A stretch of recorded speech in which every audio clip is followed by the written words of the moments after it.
música, que tenemos pautas para hoy. ¿Qué tal todos? Bienvenidos, fenómenos. Pues hoy tenemos que hablar del vago, tenemos que hablar del dolor crónico.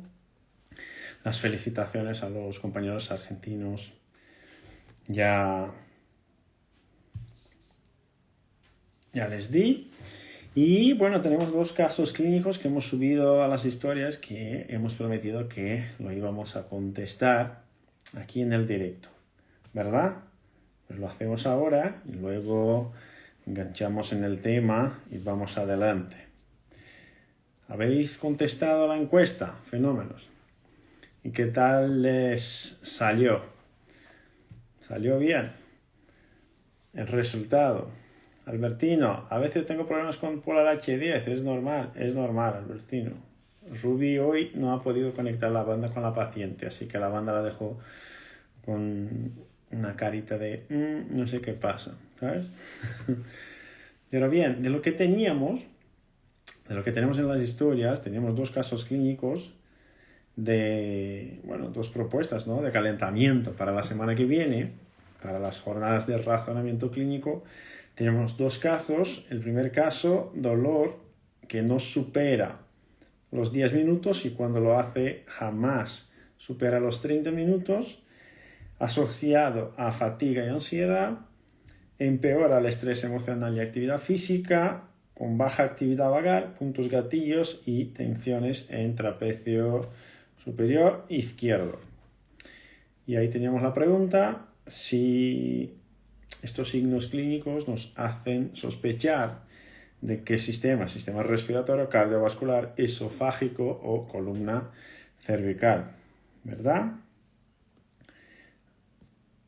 Bien, pues este caso está bastante sencillo, bastante del libro, ¿ok? ¿Por qué bastante del libro? Porque una de las características de la angina de pecho es que el dolor no supera los 10 minutos y cuando lo hace jamás supera los 30 minutos. Esta es una característica de angina, ¿ok?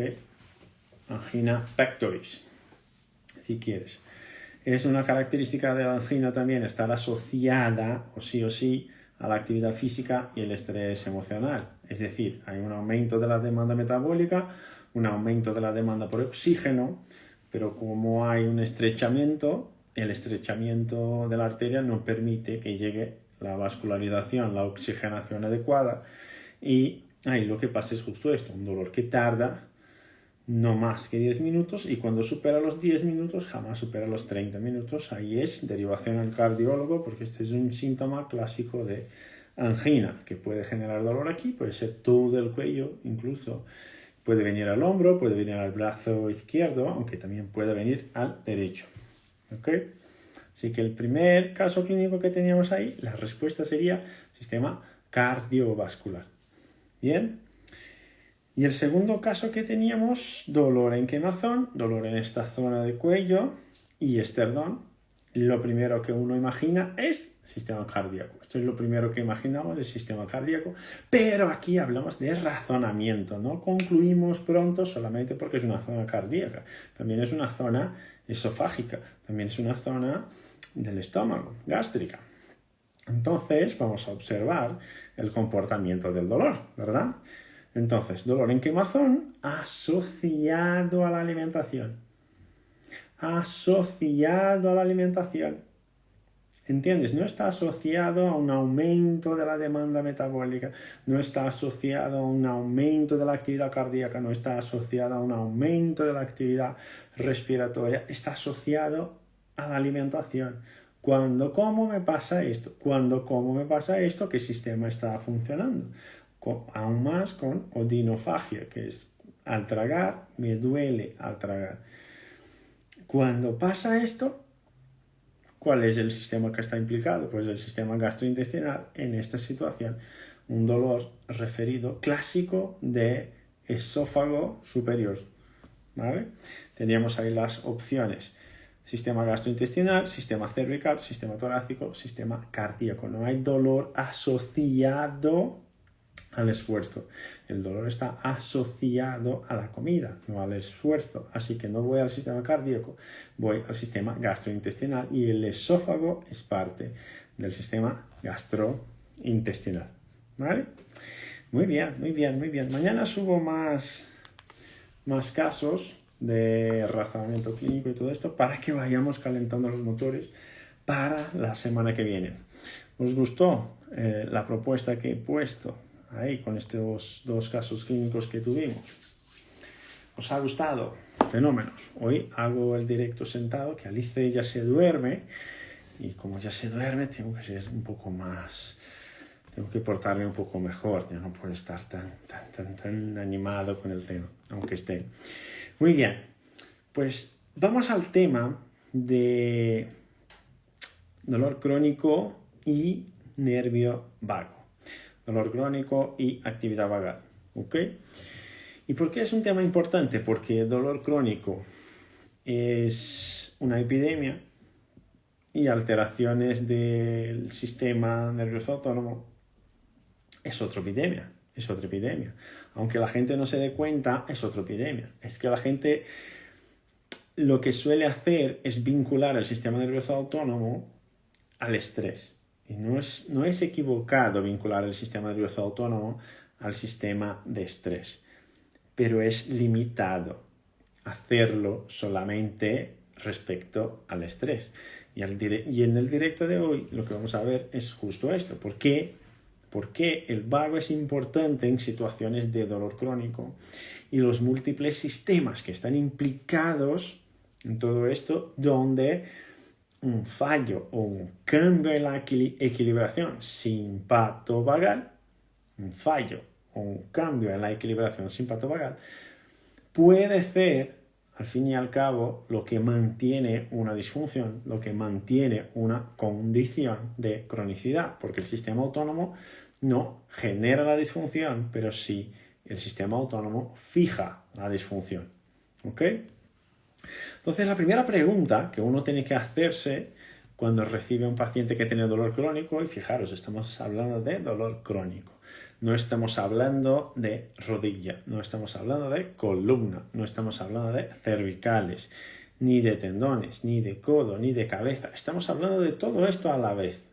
¿Ok? ¿Por qué? Porque el dolor crónico ya no tiene que ver con el segmento articular, ya no tiene que ver con la zona corporal que está alterada o que tiene su procesamiento alterado, pero el dolor crónico ya es una alteración per se, en sí mismo. Es una alteración en sí mismo, que supera la zona, supera el límite articular, los bordes articulares. ¿Ok? Entonces, lo primero que tienes que preguntarte, fenómeno, es justo lo que está casi puesto ahí en la pantalla, porque se corta la mitad, es si el dolor crónico de tu paciente es un síntoma o es una enfermedad. Este es lo primero que tienes que preguntarte. ¿El dolor crónico de tu paciente es un síntoma o es una enfermedad? Y vamos a tener las dos posibilidades. El dolor crónico puede ser un síntoma de verdad o el dolor crónico se puede considerar como la enfermedad en sí mismo. Pero Luis, siempre me han dicho que el dolor es un síntoma. Hay que encontrar la raíz del problema. Pero ¿y cuando el dolor es una enfermedad en sí mismo? ¿Cómo hacemos? Fenómenos. ¿Cómo hacemos? ¿No? Porque el mundo está lleno de personas que tienen una solución sencilla para problemas complejos. Son los más listos. Para vender cosas son los más listos. Siempre hay uno con una solución súper sencilla para problemas súper complejos. Ok. Entonces yo les pregunto, teniendo en cuenta que el dolor crónico puede ser síntoma o puede ser la patología en sí mismo, en las situaciones que sea la patología en sí mismo, ¿cómo vamos a identificar cuál es la raíz del problema? ¿Cuál es la causa del problema? Porque no hay una causa. es primario, ¿entiendes? Cuando es secundario hay una causa. A la raíz de una cirugía de rodilla, a la raíz de una cirugía de columna, a la raíz de un virus, a la raíz de alguna cosa, de una infección, de cualquier cosa, empiezo a sufrir esto. Allí tenemos una condición secundaria. Secundaria. Si no lo manejas bien, apunta a esto, por eso es importante. Cuando el dolor crónico es una condición secundaria, es un síntoma. Cuando es una condición secundaria, es un síntoma. Cuando es una condición primaria, es una enfermedad en sí mismo. Es una enfermedad en sí mismo. Apunta a esto porque esto es importante. ¿Y por qué esto es tan importante, Luis? Claro, porque cuando es secundario fenómeno, aunque haya sido secundario, ya supera los límites, los bordes de la estructura que lo ha generado. Por ejemplo, hice una cirugía de cesárea, ¿ok? Una cesariana. Bien, después de esto empiezo a tener dolor abdominal. Ok, ahí tenemos una condición secundaria que está muy bien determinada en la temporalidad de los eventos. Así que ya sé más o menos qué es lo que tengo que investigar en la clínica. Tengo que investigar suelo pélvico, tengo que investigar tracto gastrointestinal, sistema hepatobiliar, tengo que investigar vías urinarias, tengo que investigar toda la inervación del sistema peritoneal, toda la inervación del sistema pélvico. Tengo que investigar todos los sistemas musculares de estabilidad lumbopélvica. Tengo que verificar todo esto para saber cómo se está adaptando. Este es un tema, porque es secundario el dolor que viene. Entonces ya tengo más o menos una pista de qué sistema empieza el bucle. El tema es que cuando el dolor crónico es primario, no hay una causa, no hay una raíz para todo esto, no hay un origen, no hay nada de esto. Y ahí el fallo está en el procesamiento del dolor, no está en la estructura, está en el procesamiento del dolor. Y en el momento que se torna crónico fenómenos, en el momento que se torna crónico, deja de pertenecer a la estructura, la responsabilidad por la respuesta clínica, deja de pertenecer a la estructura.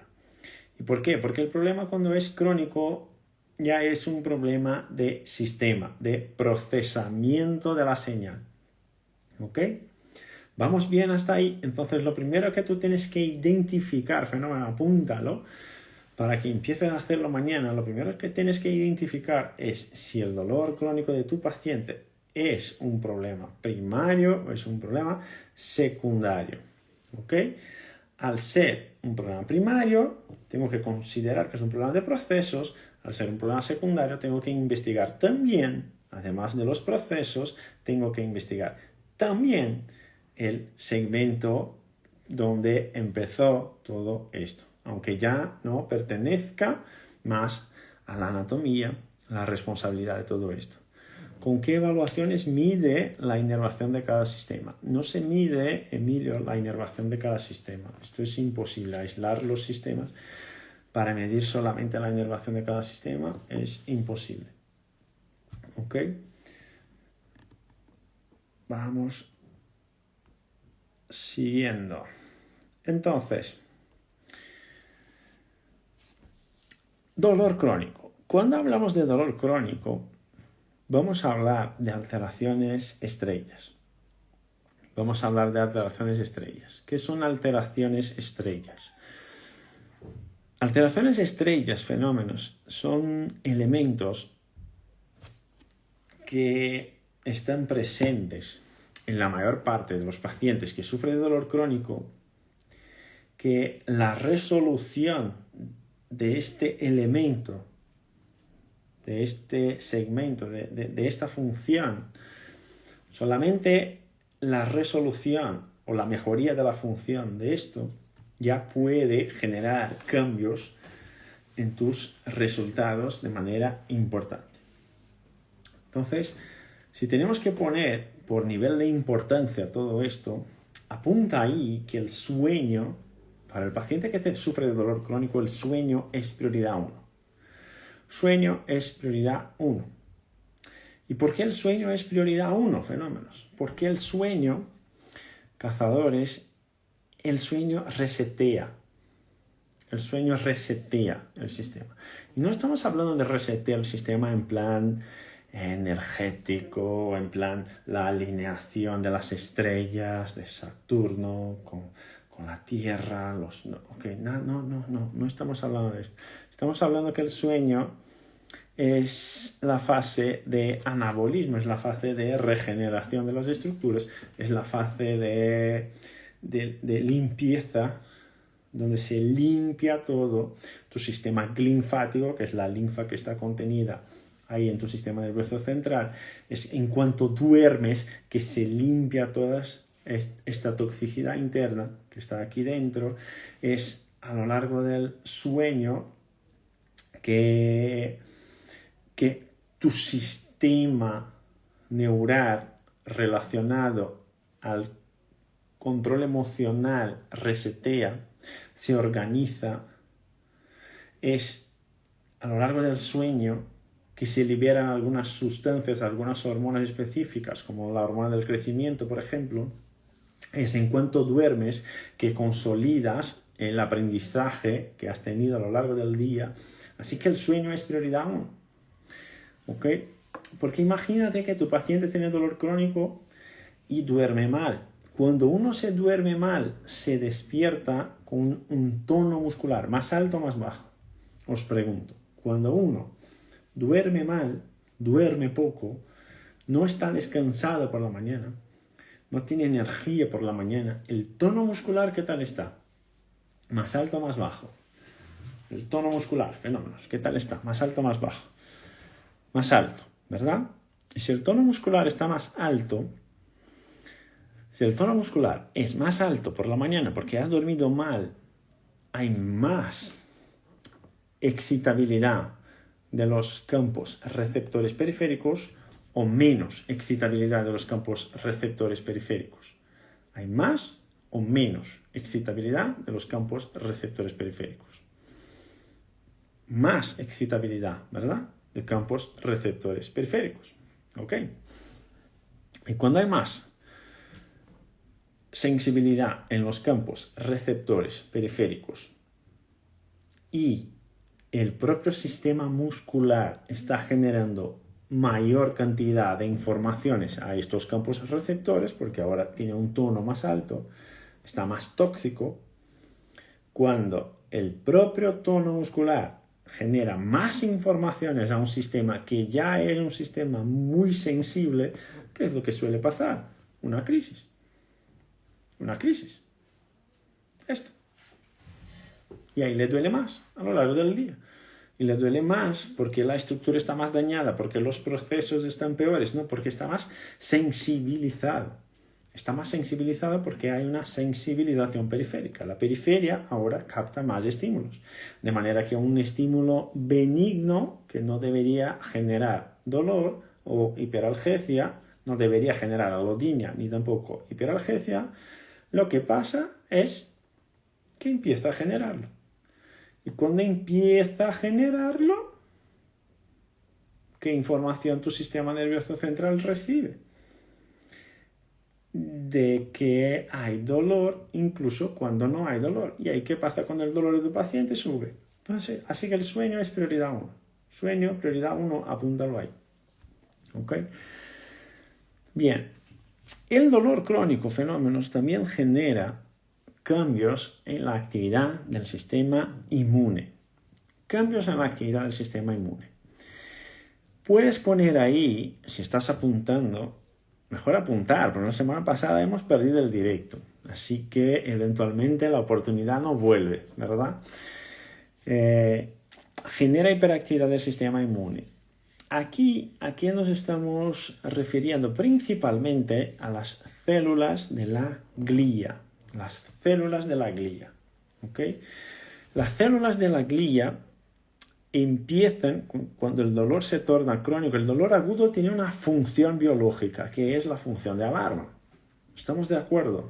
El dolor agudo tiene una función biológica, que es la función de alarma. ¿Ok? El dolor crónico no tiene función biológica. El dolor crónico es un dolor desadaptativo, no tiene ninguna función de preservación de la vida.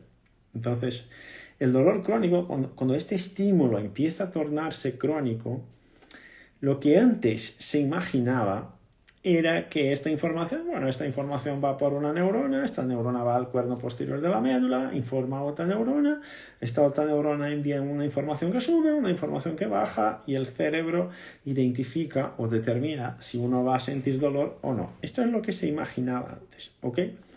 Y se imaginaba también que las células de la glía que están ahí en la médula espinal, por ejemplo, que esto estaba ahí, pero mira, está ahí, pero no tiene ninguna función ahí. Seguramente esto está ahí, pero ya, no le hacemos caso.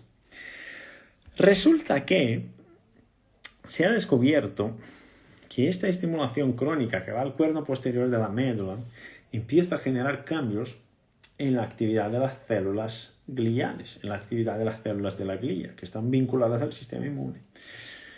¿Y de qué manera? De manera que estas células de la glía, que están ahí, en la médula espinal, en un primer momento, empiezan a tornarse hiperactivas. Y al tornarse hiperactivas, y al responder a todos los estímulos que entran por la mentémera, lo que empieza a producir es un aumento crónico, un aumento basal de su nivel de actividad. Y cuando aumenta el nivel basal de actividad, lo que pasa es que hay una despolarización más temprana del potencial de acción del nervio cuando recibe un estímulo que viene de la periferia. ¿Entiendes? El potencial de acción se dispara más pronto. Es decir, antes yo necesitaba de una fuerza X para generar un umbral de excitabilidad que pudiera generar una información importante al sistema nervioso central. Ahora ya no hace falta que sea una fuerza muy importante. Ahora cualquier estímulo que pase por aquí, como tengo una hiperactividad del sistema inmune de las células de la glía que están en la médula espinal, cualquier información que entra por aquí ya está siendo aumentada. Se aumenta la percepción del estímulo. ¿Ok? Y al aumentar la percepción del estímulo, lo primero que hace es, ahora recibo estímulos de todos los lugares, todas las zonas, todos los campos receptores con mucho más facilidad. Es la primera respuesta. La segunda respuesta que genera es que estas células de la glía que están ahí, fenómenos, lo que pasa es que conectan una neurona que está ahí en el cuerno posterior con otra neurona de otro cuerno posterior, de un nivel arriba, por ejemplo, o de un nivel abajo. Entonces, este segmento que está facilitado ahora con hiperactividad del sistema inmune local, empieza a generar una información equivocada, claro, pero empieza a generar una información a la metámera que está arriba y empieza a generar una información a la metámera que está abajo. Así que antes yo tenía un compromiso en la metámera que estaba generando, en la metámera correspondiente del estímulo que estaba generando esta facilitación. Pero ahora, como estas células de la glía están generando también información a las neuronas que están arriba y a las neuronas que están abajo, lo que pasa es que los niveles que están arriba y los niveles que están abajo empiezan a sensibilizarse también. Entonces, imagínate si esto es un problema de estómago, ahora este problema de estómago puede generar un dolor en otra zona. Un dolor que se asemeja, por ejemplo, a un dolor cardíaco. ¿Por qué? Porque las metámeras del estómago están facilitando a través de la actividad del sistema inmune, están facilitando la sensibilidad del tórax, por ejemplo. ¿Ok? Entonces, aumento los niveles facilitados y ahora cualquier estímulo que entra en el tórax, que en un primer momento no estaba implicado, ¿te recuerdas? El problema lo teníamos en el estómago. Así que los estímulos en el estómago me estaban generando problemas. Pero ahora no, porque ahora como está sensibilizada también la metámera torácica, lo que pasa es que los estímulos que entran en el tórax, a través del tórax, también empiezan a generar esta sensibilización. ¿Ok? Como nos comentó Su ahí en el chat. Entonces ahora empiezo a tener una sensibilización.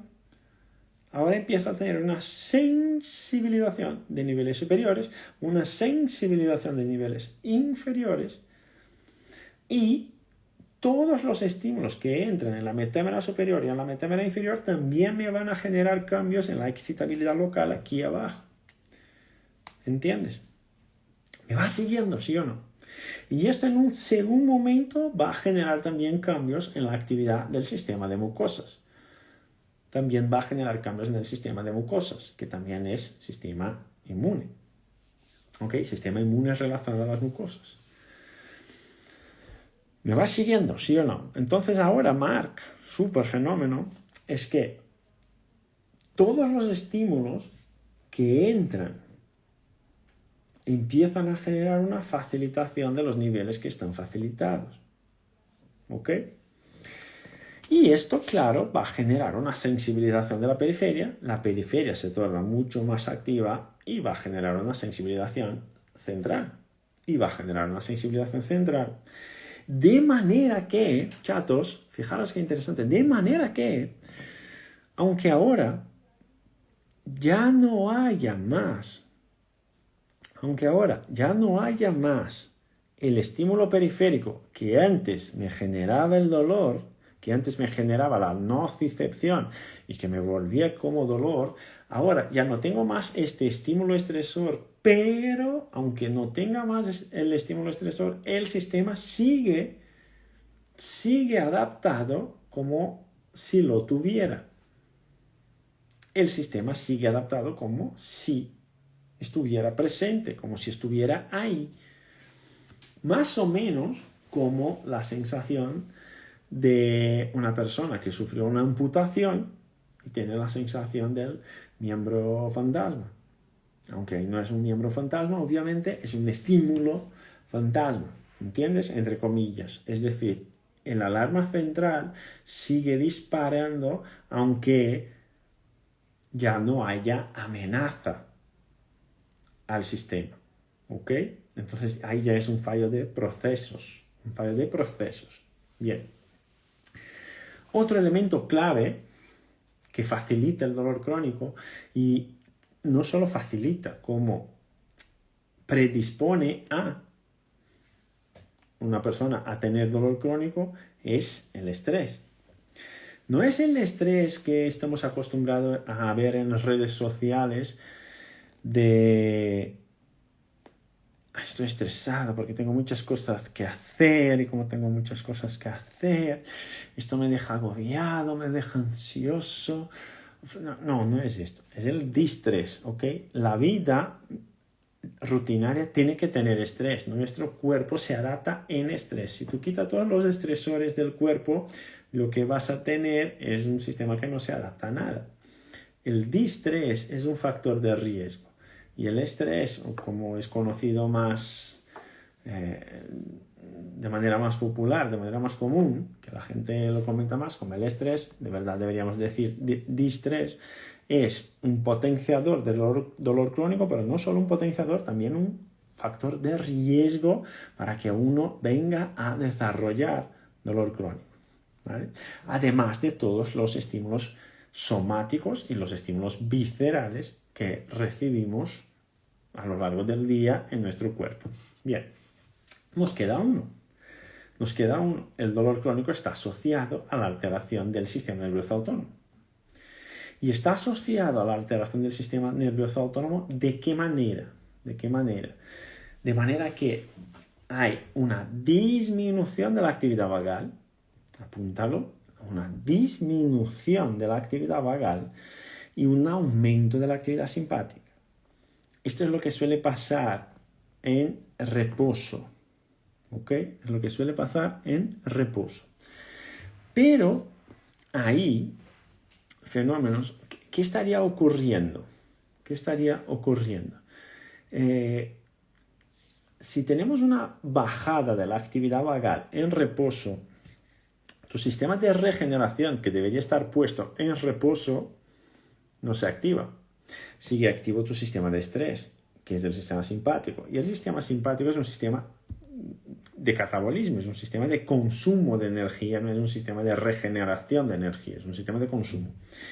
De manera que una persona, un paciente puede estar tumbado en la cama, dormido, y aunque esté tumbado, aunque esté dormido, aunque esté relajado, su sistema simpático puede estar activo.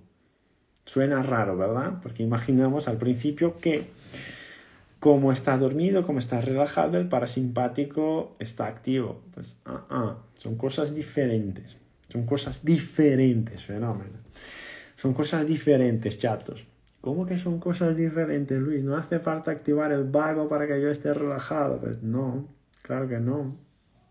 No hace falta. Lo ideal, lo fisiológico es esto.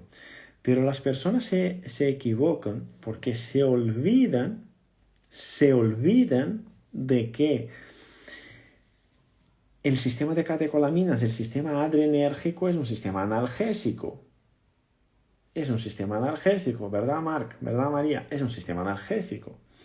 Entonces, cuando uno tiene una situación de estrés, por ejemplo, vamos a ver si el estrés está vinculado al dolor o no.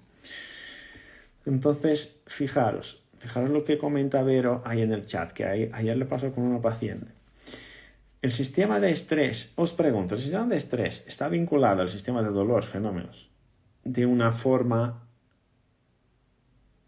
biológica, de una forma que nos facilita una buena adaptación? Está, ¿verdad, Marc? Está. ¿Y cómo podemos garantizar esto, que está vinculado a una cosa a la otra? Porque cuando tú tienes que huir, porque viene el león, te quiere comer, y tú estás corriendo ahí por la sabana. Ok, voy corriendo por la calle, por donde sea, porque me van a robar, porque me van a pegar un tiro, porque es una situación de amenaza. Y luego te metes un clavo en el pie. ¡Pah! Entra un clavo en el pie. ¡Pah! Te metes un clavo en el pie y ni siquiera te das cuenta de que el clavo está metido en el pie. ¿Por qué? Porque la sensación de amenaza es superior. Es decir, tú estás con una hiperactividad simpática porque tu sistema está luchando o está huyendo y no puede darse el lujo de me ha molestado el pie, tengo un clavo en el pie. No, el león te va a comer, ¿te recuerdas? Así que tu sistema identifica prioridades y te dice, sigue con el clavo en el pie, incluso sigue, no te frenes, porque la amenaza que viene es peor.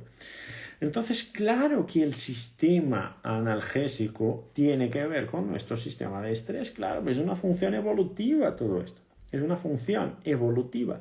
Deja de ser algo funcional cuando viene la cronicidad, cuando el sistema simpático se pone activo todo el día, ahí se pierde su función biológica, pierde la función adaptativa. Pero te das cuenta que uno puede estar relajado aunque su sistema simpático esté activo. Claro, porque esto se llama Stress-Induced Analgesia o analgesia inducida por el estrés. Es así que se nombra esto, analgesia generada por el estrés. ¿Entiendes? Por esto que cuando uno ve a su hijo caerse en la calle, caerse en el medio de la carretera y viene un coche, ¿quién es padre, quién es madre? Ni siquiera se le ocurre frenarse porque viene un coche. No, va por su hijo, por su hija, venga lo que venga. ¿Por qué? Porque es prioridad uno. ¿Entiendes? Entonces el sistema autónomo está directamente vinculado al sistema de dolor. De manera biológica y de manera disfuncional también.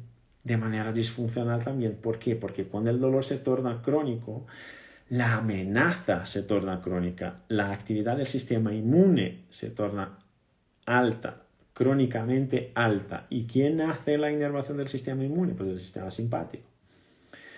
Entonces, si la sensación de amenaza es alta porque te duele todo el tiempo, si el sistema inmune está señalando problemas, está demandando actividad simpática todo el tiempo por este aumento de los impulsos nerviosos que llegan a tu sistema nervioso central, ¿qué es lo que pasa con el sistema simpático? Aumenta su nivel de actividad.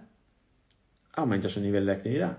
Y cuando el simpático aumenta su nivel de actividad, el vago baja su nivel de actividad para poder permitirle al simpático que haga lo suyo. Para permitirle al simpático que haga lo suyo. ¿Entiendes? Entonces, es imprescindible que mires al SNA cuando hay alteraciones de dolor crónico. Y hay estudios, Luis, que dicen que pacientes que tienen dolor crónico, que sufren de dolor crónico, tienen una actividad vagal más baja. Hay un montón de estudios. Un montón de estudios que te señala que la actividad vagal está más baja en pacientes que sufren de dolor crónico. Fijaros, no es dolor crónico de columna, no es dolor crónico de rodilla, es dolor crónico, es el proceso en sí mismo. Proceso en sí mismo. Esto es lo que hay que tener en cuenta, ¿ok? Entonces, si miramos ahora todo esto que está ahí en la pantalla, fenómenos, activación del sistema inmune, sensibilización central y periférica, estímulos somáticos y viscerales, estrés y sueño. Si miramos todo esto, ya sabemos que todo esto está vinculado al dolor crónico. Pero ¿sabéis lo que es más raro? Que además de estar vinculado al dolor crónico, todo esto también está vinculado a la SNA. Todo esto también está vinculado al sistema nervioso autónomo. Entonces, fijaros qué interesante.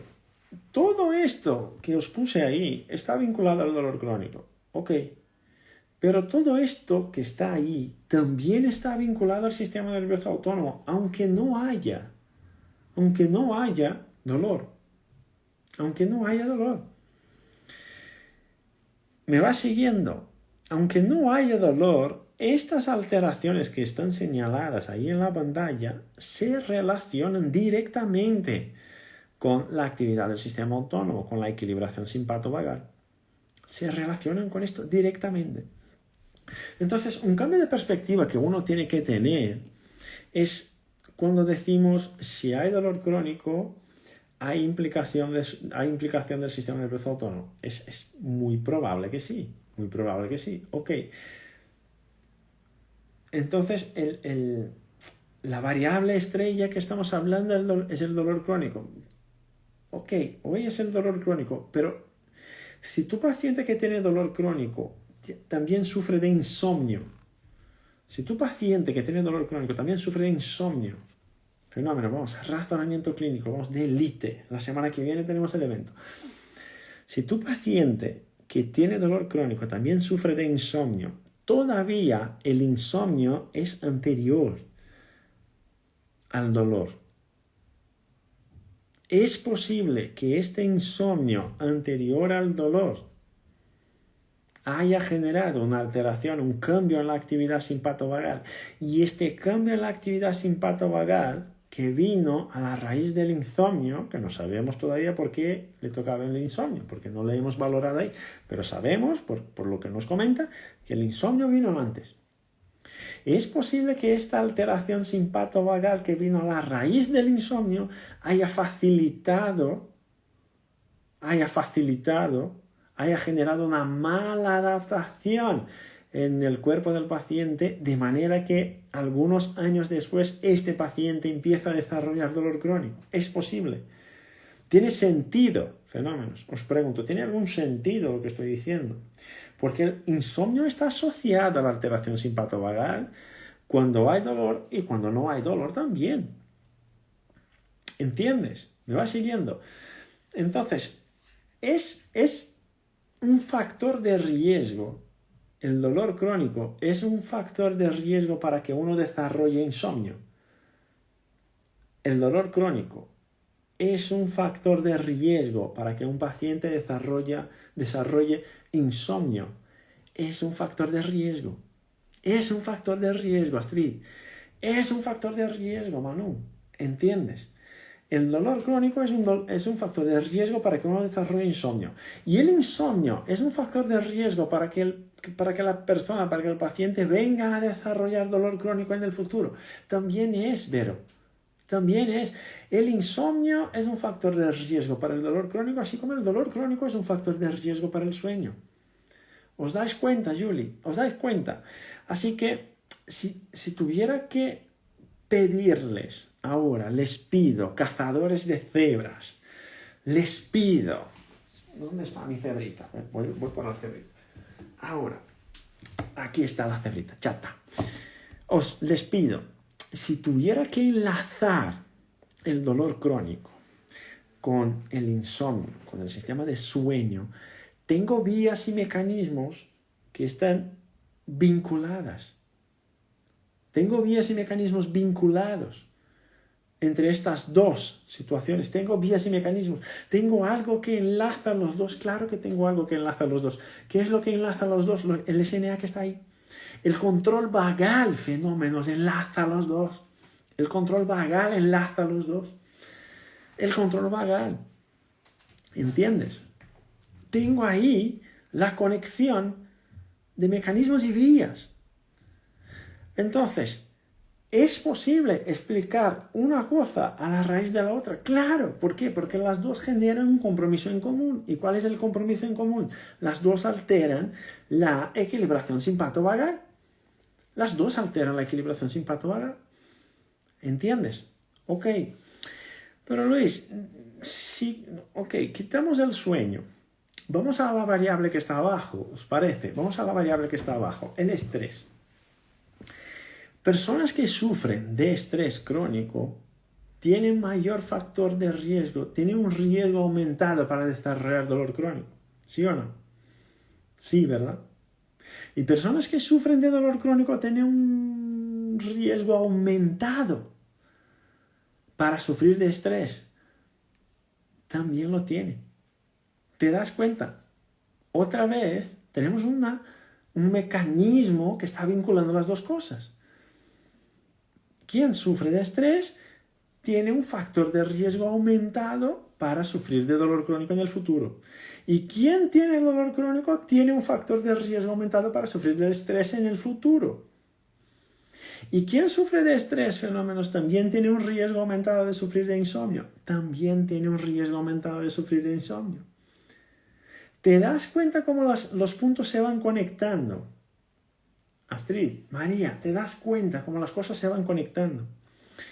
Entonces, fijaros que ¿y cómo se van conectando? Vero, ¿cómo se van conectando estas cosas? Bueno, las cosas se van conectando a través de vías y mecanismos que comparten.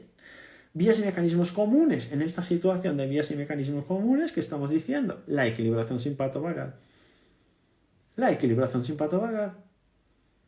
¿Entiendes?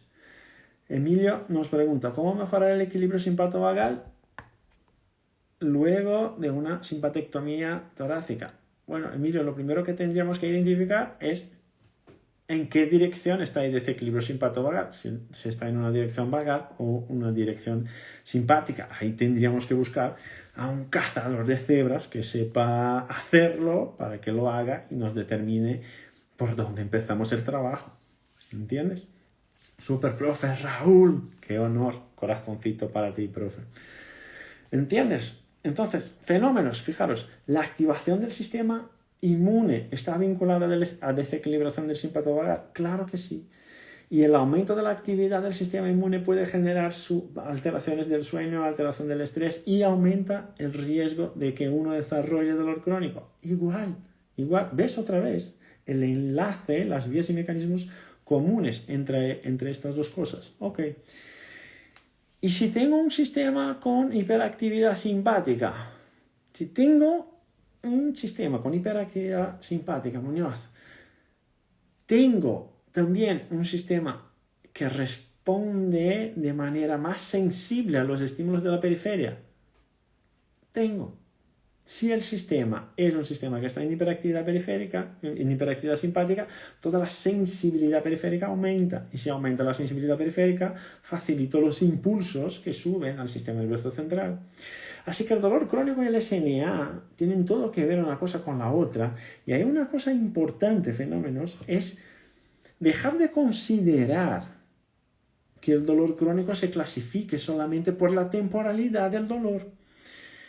¿Por qué? Fijaros qué interesante. Vamos a ver si estamos de acuerdo, cazadores de cebras. Tengo más unas 7 imágenes que ya he visto, que con 14 minutos que me quedan de directo será imposible pasar por ellas. Pero ok, pero la idea está puesta. Vamos. Del razonamiento clínico yo creo que está más o menos bien establecido. Pero mira. Cuando decimos que dolor crónico se clasifica solamente porque se han pasado más de 3 meses y el paciente sufre de dolor por un tiempo más largo, por una duración más larga que 3 meses, yo estoy reduciendo todo esto al plan temporal. Estoy reduciendo todo esto al plan temporal, Julie. Es decir, es crónico porque lleva más de 3 meses, pues ya no se puede decir esto. Claro, sigue siendo, la clasificación de cronicidad sigue siendo por temporalidad, pero nosotros ya no podemos considerar solamente la temporalidad en nuestra ecuación. ¿Por qué? Porque lo que tenemos que considerar son los cambios neuroplásticos que se generen a la raíz del dolor crónico. Y los cambios neuroplásticos ahora mismo es lo que más nos importa. ¿Por qué es lo que más nos importa, Luis? Porque los cambios neuroplásticos, al fin y al cabo, van a determinar qué tal tu cuerpo se adaptará a lo que está pasando, a los estresores que está pasando, que estás recibiendo. Los cambios neuroplásticos serán los cambios que van a determinar si el sistema se va a romper en el sueño y vigilia, o si el sistema se va a romper en dirección a una patología autoinmune, una esclerosis, o si se va a romper en una dirección de un Parkinson, o si se va a romper en una dirección de una fibromialgia, o de un síndrome de fatiga crónica, o si se va a romper en dirección a un dolor visceral crónico, o si se va a romper por una crisis de ansiedad, un ataque de pánico. ¿Entiendes? Son cambios neuroplásticos, son circuitos neuronales facilitados a la raíz del proceso disfuncional crónico que empiezan a generar una situación clínica de múltiples variables. Y estas múltiples variables están enlazadas por distintos elementos. Y uno de los elementos más importantes que enlaza todas estas condiciones que estamos hablando es justo el vago. Es justo el vago. Una de estas condiciones más importantes que enlaza todo esto es el vago. Porque hay una disminución de la actividad vagal. ¿Entiendes? Es común. Es un factor de riesgo para hipertensión arterial. Tener dolor crónico es factor de riesgo. Es un factor de riesgo para problemas cardíacos. El dolor crónico es un factor de riesgo. Os comenté hace un par de directos. Comentamos esto. Que el dolor crónico es un factor de riesgo para problemas cardíacos. En el último directo, que no se quedó grabado, hemos hablado por qué tú tratas el dolor para salvar a un corazón. Les hemos explicado, desafortunadamente se perdió el directo, quien estaba, pero hemos explicado por qué tenemos que tratar el dolor para salvar a un corazón, para salvar a tu paciente, a una persona querida tuya, de un ataque cardíaco, o de una crisis de hipertensión arterial, o de problemas de diabetes, o un montón de cosas. ¿Entiendes? Pero bien, seguimos. Entonces el SMA está implicado, fenómenos, sí o sí, todo el tiempo. Y cosas que el dolor crónico va a generar, y estas sí me gustaría considerarlas más que simplemente el tema de la temporalidad, más que el tema de la temporalidad, fijaros, alteraciones en las funciones mentales. Alteraciones en las funciones mentales. La primera de ellas, catastrofismo. La catastrofización. Catastrofización. Cuando hay catastrofización a la raíz de un dolor crónico, ¿qué suele pasar? Aumenta la sensación de amenaza. Cuando aumenta la sensación de amenaza, ¿cómo se pone tu sistema simpático? Hiperactivo. Pero esto todo empezó, Luis, a la raíz de un golpe o un accidente de coche o desafortunadamente una situación complicada en el fútbol y tal, y ahí un gesto, un movimiento que yo no estaba bien puesto para hacerlo, y ahí tuve que hacer una cirugía de cruzado anterior y la cirugía de cruzado anterior no salió bien y empiezo a tener dolor, se cronifica el dolor y empieza todo esto.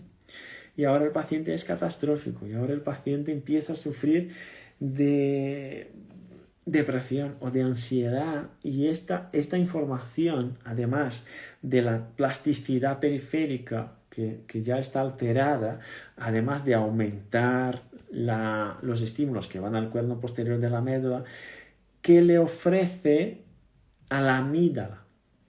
Le ofrece a la amígdala más control sobre sus reacciones o ofrece a la amígdala menos control sobre sus reacciones. ¿Os recordáis de Will Smith? Hemos hecho un post de Will Smith, ¿no? Del secuestro de la amígdala. Porque una posible explicación de qué es lo que ha pasado a Will Smith. ¿Qué es lo que le pasa a la amígdala? Hay una pérdida de los mecanismos reguladores de la actividad de la amígdala.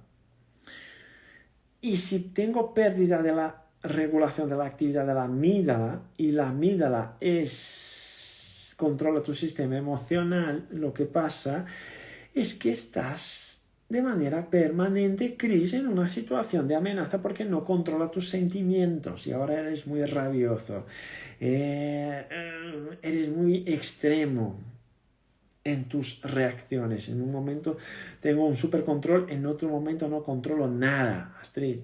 Estoy muy contento ahora y luego estoy muy triste. No controlo nada. Y disminuyó la actividad de la corteza prefrontal. ¿Y qué tiene la corteza prefrontal que ver con todo esto? Pues la corteza prefrontal es quien recibe la estimulación del vago. Entonces disminuyó la actividad vagal, disminuyó el control de la corteza prefrontal sobre la amígdala. Y tus emociones empiezan a gobernar todo, Andrea. Empieza a gobernar todo. ¿Entiendes? Y todo esto a la raíz de un dolor crónico que me tocó en la rodilla. Claro, pero la adaptación que enlaza todo esto es el vago. El vago enlaza todo esto. De la rodilla a la amígdala. ¿Entiendes? Bien, hay más cosas.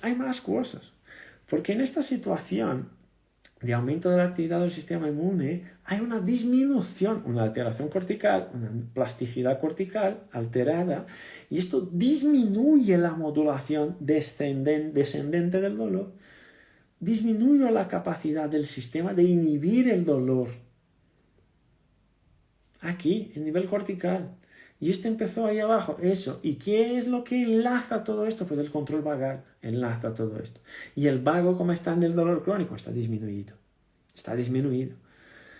Y al estar disminuido, si yo no trabajo esto, este paciente sigue bajo un riesgo aumentado de sufrir de todo esto. Justo. Sigue. ¿Entiendes? Entonces, hay más cosas, claro. La sensibilización central, aumento de la excitabilidad neuronal, aumento de la reactividad de las células de la glía, aumento del campo nociceptivo, sensibilización periférica, inflamación, alteración de la morfología de los tejidos. La fascia se pone ahora súper tensa, la fascia se pone súper rígida, los tejidos, las hojas faciales ya no deslizan más. Y lo que está puesto ahí también disminuye el tono parasimpático. ¿Qué tiene que ver con todo esto? Disminuye el tono parasimpático, disminuye el tono vagal. ¿Me entiendes? ¿Me vas siguiendo? Manu, si el dolor crónico ya no le consideramos la temporalidad, podríamos decir que cada individuo tendrá el dolor crónico según su neuroplasticidad.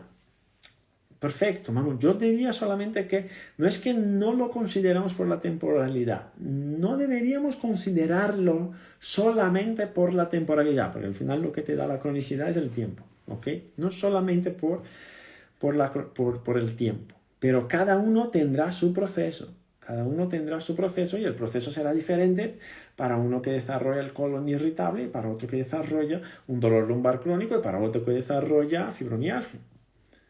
¿Vale? Pues bien, avanzamos un poquito más. Ok. Bueno, ¿y todo esto está avalado por la ciencia? Pues obvio que está avalado por la ciencia. Obvio que está avalado por la ciencia. Porque si no estuviera avalado por la ciencia no estaríamos yo y Chata aquí hablando. Es importante mirar el tono vagal en el dolor crónico, no por el dolor crónico, pero también por el dolor crónico. Pero más que por el dolor crónico, por todas las alteraciones que están vinculadas al dolor crónico. Y ahí yo les pregunto, fenómenos. Ven aquí, Chata, ven aquí conmigo. Fenómenos, mira.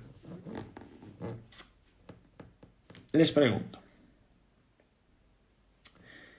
El paciente sufre de insomnio.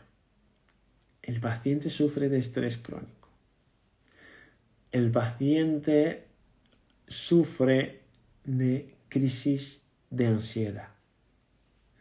Sin embargo, no tiene dolor.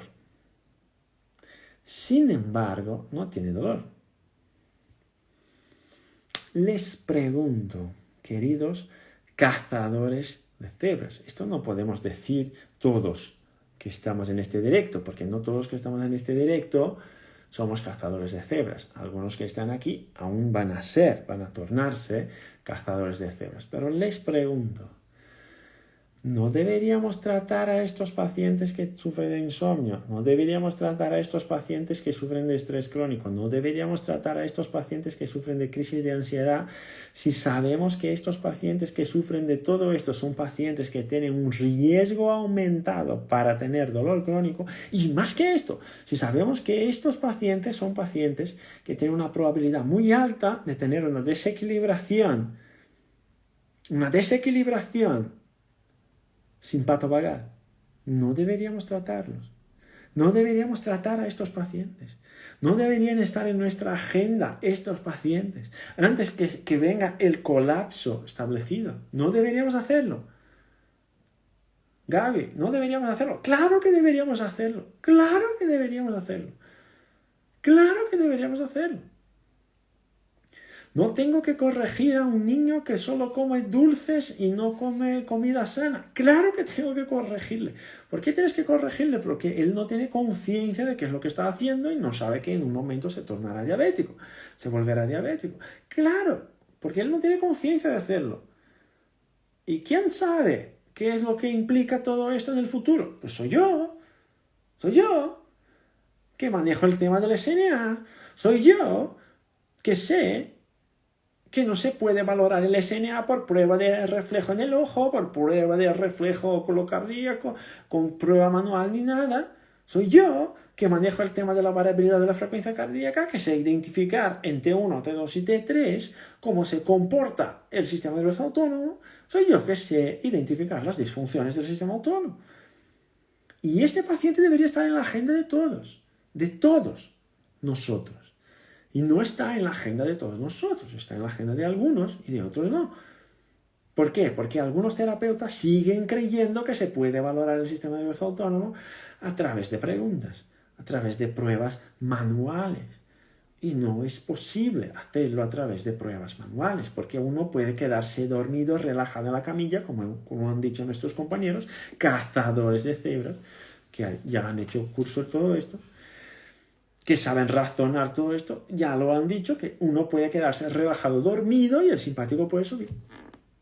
Y esto no podemos captarlo con cuestionarios, con pruebas manuales, con nada de eso.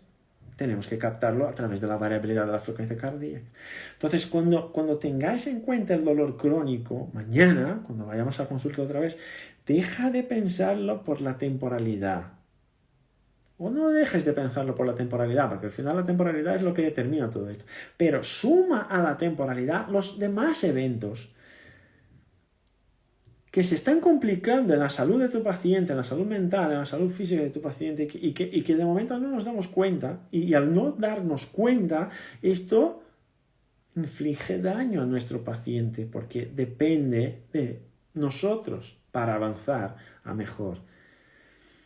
Ya tuvimos casos aquí, María es una super cazadora, lo puede decir mejor que yo, de pacientes que fueron al cardiólogo, hicieron un holter, 24 horas, el cardiólogo le dijo a la paciente, no hay nada. Pues luego nuestros alumnos miran la variabilidad de la frecuencia cardíaca y le dice a la paciente, mira, a lo mejor el cardiólogo se olvidó de mirar este dato, pero pues no te preocupes, nosotros lo manejamos. Okay. ¿Por qué? Porque había riesgo cardíaco. Entonces, uno que sabe qué es lo que tiene que mirar, lo mira. Pero quien no sabe lo que tiene que mirar, ahí, ¿qué vamos a hacer? Paciencia. Pero suena raro, ¿verdad? Que esto venga del cardiólogo, que no sepa mirarlo, pero ya, no sabe. Eventualmente no sabe. Tiene que ser un cardiólogo muy bueno para saber mirar la variabilidad de la frecuencia cardíaca. De los buenos, de los especiales, y no son muchos. Así como los fisios de osteópatas igual. Bien, entonces mira, que tenemos ahí 3 minutos. Bien, Luis, y esto todo tiene que ver con el vago. Tiene que ver con el vago, ¿ves? María confirma ahí mis argumentos. Esto todo tiene que ver con el vago. Fenómenos también tiene que ver con el vago. Es un proceso multidimensional, obviamente, pero uno de los puntos que conecta todo esto es justo la actividad vagal. Y esto está reflejado en papers, está reflejado en la literatura científica. Claro que esto está reflejado en la literatura científica. Ya os comenté, si no es para traer información de calidad, yo no vengo, porque para perder tiempo hablando de información que no vale nada, no quiero perder mi tiempo ni el vuestro. Entonces, mira lo que tenemos ahí. La modulación barorrefleja de la función cardiovascular, la modulación barorrefleja del corazón influye en la cognición, influye en la modulación del dolor e influye en la conciencia. La modulación barorrefleja del sistema cardíaco influye en el dolor. La modulación barorrefleja cardíaca influye en el dolor. Pero Luis, mi dolor no es del corazón, pero yo no estoy diciendo que el sistema barorreflejo modula el dolor cardíaco. Te estoy diciendo que el sistema barorreflejo también modula el dolor. Sea de donde sea, de rodilla, de tobillo, de cadera, de pelvis, de donde quieras. El sistema barorreflejo cardíaco modula el dolor periférico también. Fenómenos. De manera que el vago, el nervio vago, el supernervio vago, la estrella del espectáculo, el supernervio vago, no está en la periferia. Sin embargo, todavía modula la respuesta de la periferia. ¿Me vais siguiendo? Esto es increíble, ¿no? Flipo yo. Chata, siempre me echa la bronca, Luis. Aguántate, que Alice duerme aquí al lado, aguántate. Pero yo no me aguanto. ¿Entiendes? Estamos diciendo que la función vagal, la modulación barorrefleja del sistema cardíaco modula el dolor periférico. El dolor de rodilla de tu paciente. Es que yo trato rodillas, Luis, yo trato pelvis, yo trabajo con dolor pélvico crónico. Yo no tengo nada que ver con el vago, porque el vago no va a la pelvis. El vago no va a la pelvis, pero el vago modula la actividad de la pelvis a través de otras vías y mecanismos. A través de vías y mecanismos, aunque no esté ahí, el vago lo modula. Es increíble, ¿verdad? Es increíble. A mí me emociona. Entonces, la pregunta antes de terminar el directo, aunque queden aquí algunas fotos, ¿sí? La pregunta es, ¿quién inerva los barorreceptores del callado de la aorta? ¿Quién hace la inervación de los barorreceptores del callado de la aorta? Por favor, ¿alguien me puede decir quién inerva los barorreceptores del callado de la aorta? ¿Alguien me puede decir? empieza con la V, es un par craneal, empieza con la V. ¿Quién hace la inervación barorrefleja del callado de la aorta? ¿Cuál es el nervio que está ahí? Pues el vago. El vago fenómenos es quien hace esta inervación. Y fijaros qué interesante lo que está en esta imagen que os pongo ahí en la pantalla, que nos enseña lo siguiente. Nos dice condiciones donde el sistema barorreflejo está en compromiso. Condiciones donde hay un compromiso barorreflejo. ¿Qué es? Estar mucho tiempo descansando. Prolonged bed rest. Mucho tiempo descansando. Personas que tienen problemas cardíacos. Personas que tienen fibrilación atrial. Personas que tienen problemas vasculares. Personas que sufren de hipertensión arterial. Personas que sufren de diabetes. Personas que sufren de obesidad. Personas que sufren de consumo de alcohol alto.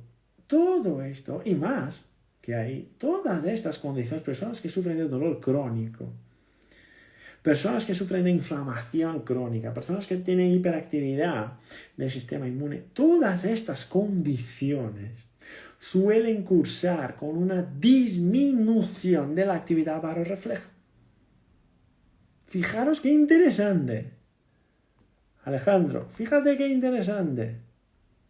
Fíjate qué interesante. Todo esto, superprofe Luis Palomeque, todo esto, todas estas condiciones, que en teoría no tienen nada que ver una cosa con la otra, todas estas condiciones suelen cursar con disminución de la función barorrefleja. ¿Y quién hace la inervación del sistema barorreflejo del callado de la aorta? El vago. Y en el dolor crónico, ¿de qué estamos hablando? Pues justo de un sistema que conecta todos estos elementos que acabamos de decir. Y está avalado por la ciencia, está ahí. Y en condiciones de dolor crónica, por ejemplo, disfunciones temporomandibular, disfunciones de ATM, dolores posquirúrgicos, no es posquirúrgico de rodilla, es cualquier dolor posquirúrgico, fibromialgia, dolor lumbar crónico, cursa con disminución de la actividad barorrefleja. ¿Y quién hace la inervación barorrefleja? El vago. Y el sistema barorreflejo influye en la modulación del dolor. Fantástico, fenómenos. Fantástico, chata. Fantástico. Yo, de verdad, no perdería por nada las jornadas de razonamiento clínico que vamos a tener en la semana que viene. ¿Vale? El tiempo se queda corto siempre, cazadores. Tenía aquí, pues mira qué bonito, les voy a enseñar, no voy a hablar porque si no Instagram no me deja salvar otra vez. Pero mira, hice todo un camino dibujado para comprender desde la infancia, desde niño, pasando por la infancia, adolescencia, cómo cada elemento en nuestra vida, en nuestra jornada, en nuestro camino a lo largo de la vida influye en nuestra respuesta. Hice todo un camino, hice un mapa para enseñarles, pero desafortunadamente no me dio tiempo de enseñarles el mapa. Pero ok. En otro momento hablamos del mapa para que se pueda comprender mejor todas las fases y qué es lo que va a determinar que uno se adapta mejor o se adapta peor. ¿Vale? Así que, bueno, tengo que pedirles un corazoncito, ahí, por favor, darme un corazoncito para que yo sepa que les ha valido el directo. Muchas gracias por haberme escuchado. Hoy sentado, calmado, tranquilo, porque se duerme Alice, pero ya en la semana siguiente, la semana que viene, ya creo que Alice estará despierta, así que todo va más fácil, ¿ok? Entonces, mañana espero que el vídeo esté en YouTube para quien no lo ha visto y nos vemos en la semana que viene.